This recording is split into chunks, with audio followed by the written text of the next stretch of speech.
২৬ মে ঘূর্ণিঝড় রেমাল স্থলভাগে আঘাত করে, লণ্ডভণ্ড করে দেয় উপকূলের জনপদ ও বিভিন্ন স্থাপনা।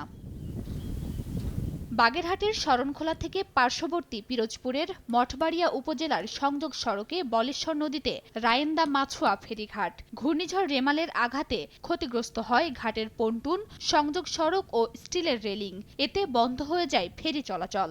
ঘাটের পাশেই ট্রলারঘাট থাকলেও অতিরিক্ত ভাড়া নেয়ার অভিযোগ যাত্রীদের। অনেকে আবার ঝুঁকি নিয়ে খেয়া নৌকায় পার হচ্ছেন নদী। পাশাপাশি যানবাহন পারাপার করতে না পারায় ক্ষতিগ্রস্ত হচ্ছেন ব্যবসায়ীরা। দ্রুত সংস্কার করে ফেরি চলাচলের দাবি জানিয়েছেন এলাকাবাসী। এখানে যখন ফেরি চলতো, মানুষ যাতায়াত করত, আমাকে 2-4 পয়সা ইনকাম হইতো। দীর্ঘ 2 মাস যাবত এই অবহেলিতভাবে আছে, এর কোনো উদ্যোগ নিতে আসে না। 20,000 লোক চলাফেরা করত, এখন সব বন্ধ হয়ে গেছে।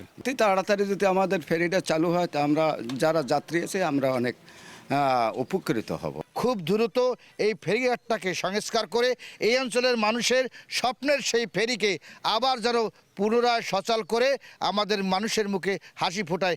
অর্ধেক পাউডারে দ্বিগুণ উজ্জ্বলতা, নতুন রিন অ্যাডভান্সড অর্ধেক পাউডারে দ্বিগুণ উজ্জ্বলতা।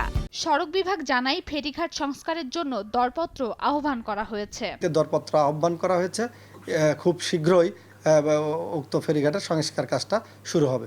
ঘাট কর্তৃপক্ষের তথ্য মতে দৈনিক এ ফেরিঘাট দিয়ে অন্তত 25,000 মানুষ ও 1,000-এর বেশি যানবাহন চলাচল করে।